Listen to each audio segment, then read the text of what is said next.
Alright, so it's time to reshoot a video that I actually already shot and just got way too off topic with, and it turned into a 30-minute video, and not experienced enough with the editing software on my phone yet to go back and screw with it, so we're just going to go ahead and re-record it.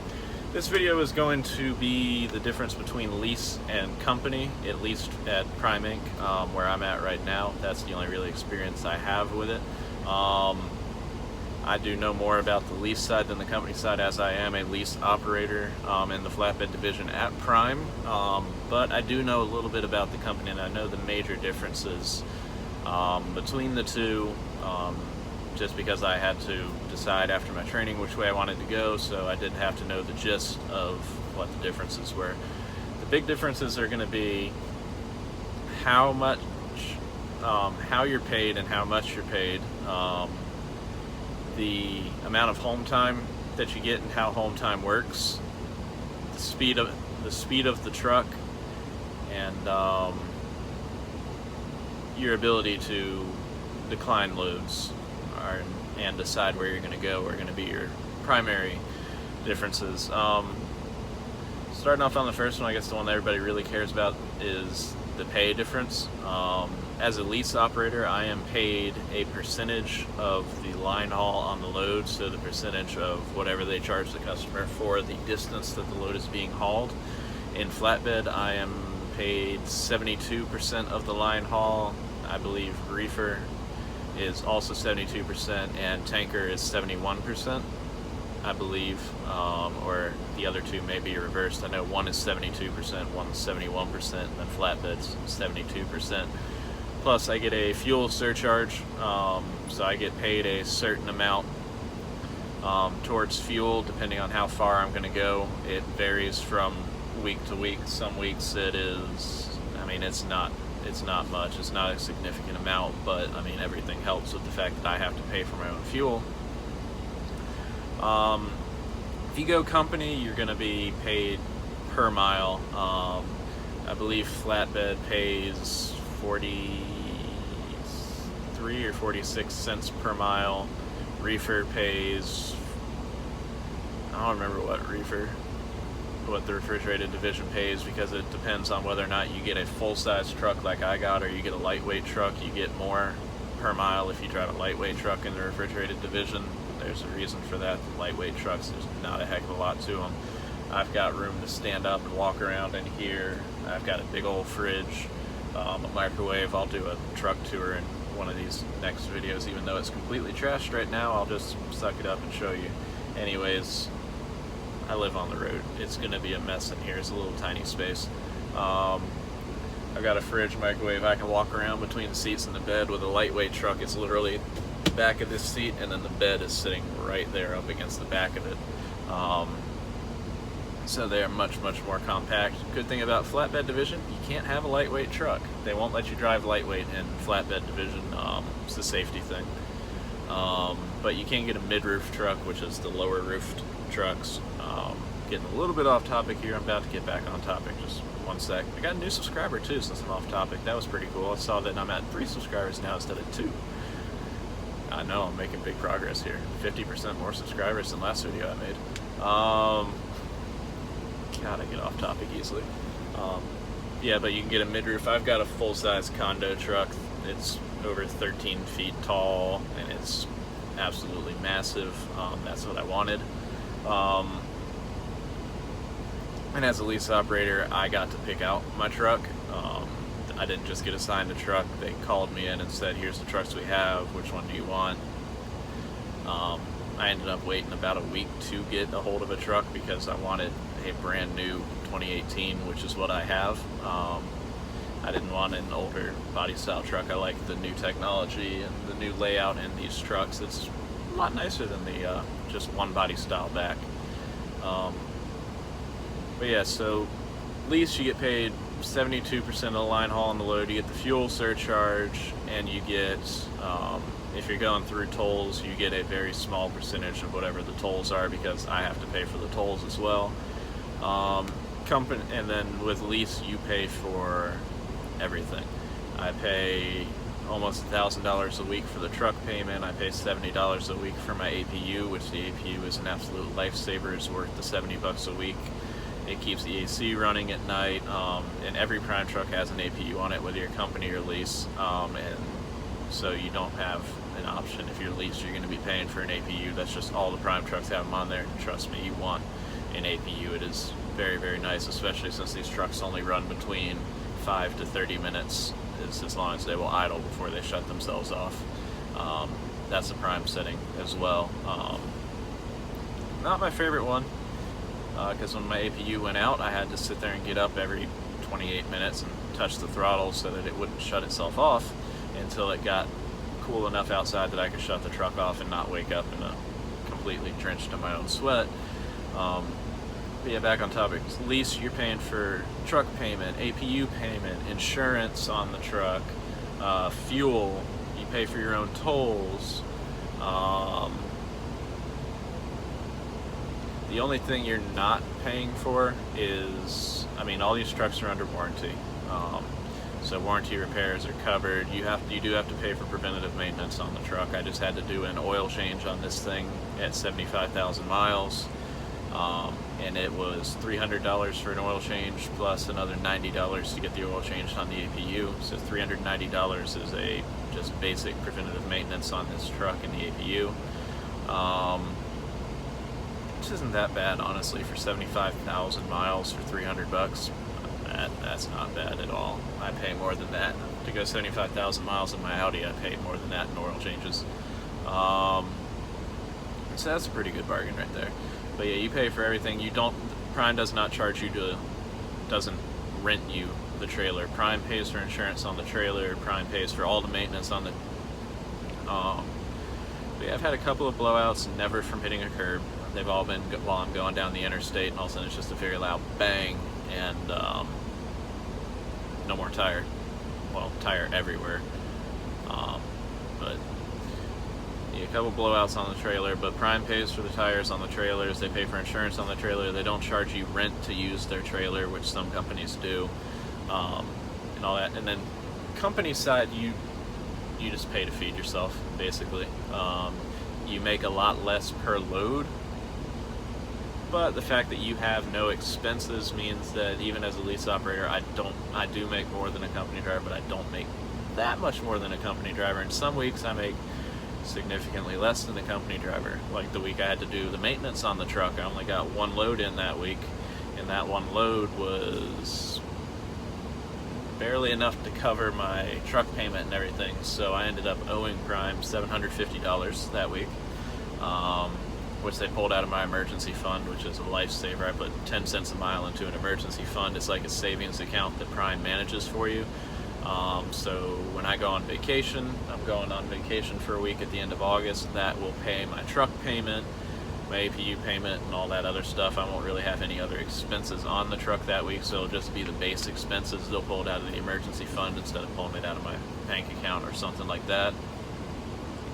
But yeah, so they pulled that $750 out of my emergency fund, and there's thousands of dollars in there. So I mean, it sucked getting a paycheck that said negative $750. I think it was like $759 on it, and I was just like, oh, damn, that hurt.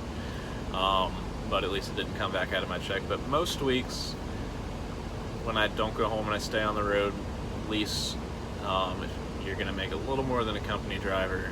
Before all your expenses, you make a ton of money. I mean, I average, before expenses and everything, I average $4,000 to $7,000 a week before expenses. After expenses, I average between $700 to $2,000 something a week. And as a lease driver, you're a 1099 employee. They don't pull taxes out of your check. You have to pay your taxes quarterly. Company driver, you're a W-2 employee. You work directly for Prime. You're not an independent contractor like a lease driver, so they pull taxes out of your check normal. You don't have to worry about quarterly taxes. You don't have to worry about any of that stuff. Lease, you have to hire you don't have to. I highly recommend you hire an accountant. And you do have to start an LLC. I think Prime says you don't necessarily have to, but you'd be pretty dumb not to start an LLC to protect yourself and separate your assets from the truck, just in case, God forbid, something happens. They can only go after your company. They can't go after your personal assets. If you have an LLC, it's a nice little shield between you and between your personal assets and the truck, so it protects you. Company driver, you're covered under crimes stuff, so you're protected there. So yeah, that's the big differences pay-wise. If you have any more questions about that, just leave a comment down below, and I'll be glad to answer it. So let's see. Pay, the speed of the trucks. Lease trucks all do 65, whether you're on cruise control or have your foot on the throttle. Company trucks do 58 if your foot's on the throttle, and they do 62 if you're on cruise control. So either way, you're getting a very slow truck. You're going to have everybody passing you. When I went to ACE 2 is a class you have to do as a lease operator. When I went to that, one of the pictures up on the screen that they show is Amish people in a buggy looking back saying, "Hey, look, we just passed a prime truck." It's actually pretty accurate. The trucks move pretty slowly. But I guess it's for fuel economy. And so yeah, there's the speed difference. I run several days a week. I'll run 600 plus miles in a day. That'd be pushing it and a little bit difficult for a company driver, just because of the fact that I can go a good bit faster, and it may 3 to 7 miles an hour may not sound like that much of a difference, but that's an extra 30 to 70 miles a day that I can make it versus a company driver if we were to leave at the same time. So that makes a difference.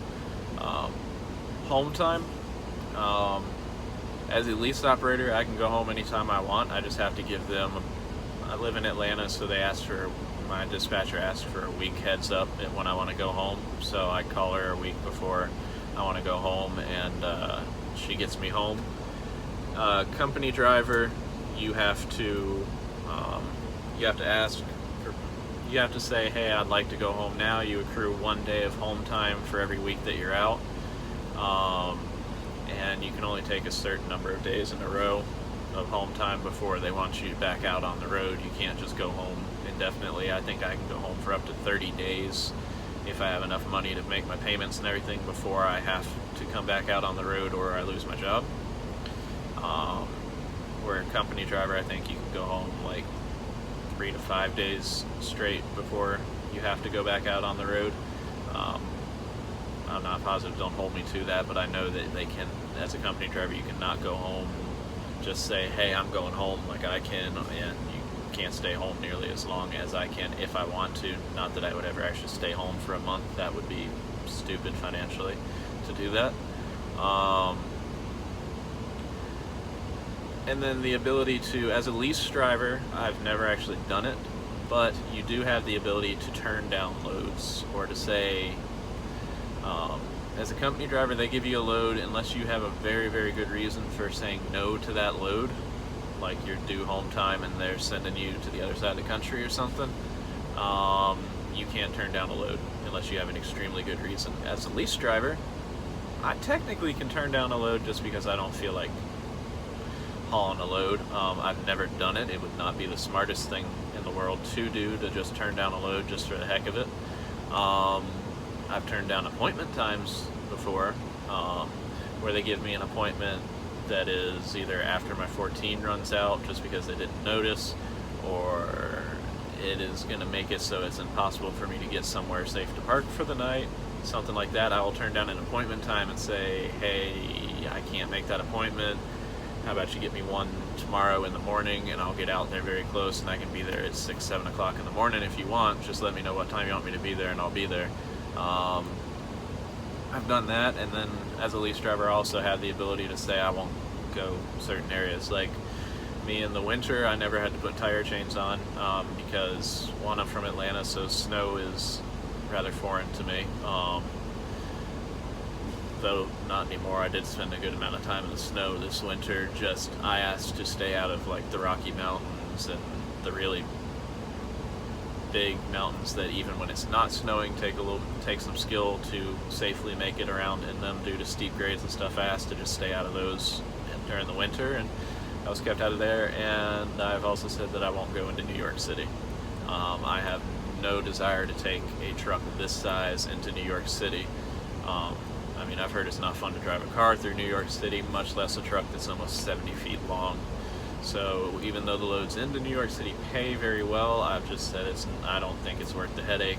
Let somebody else have the load. I don't want to go into New York City. As a lease operator, I have the ability to say that. As a company driver, I don't think you can say like you won't go into New York City or anything like that. You go where they send you. You work directly for Prime. My services are contracted to Prime technically, even though yes, I do work for. Even though I do work for Prime, yes. But yeah, I mean, those are the big differences between lease and company. I mean, there's probably some other differences mixed in there as well. No matter what, if you have to buy equipment, whatever equipment your division requires, flatbed, that's about $2,400–2,500 worth of equipment. I know tanker requires a lot of equipment too, not nearly as much equipment, and then reefer requires a little bit of equipment. No matter what division you're in, you do have to, and whether you're company or lease, you do have to pay for your own equipment. You don't have to have $2,500 up front for flatbed or whatever the amount is for your division the division you choose. They will pull it out of your paycheck in little weekly increments until you have it paid off, and then you can choose to pay it off early and say, hey, take $500 from this paycheck and just put it towards my equipment.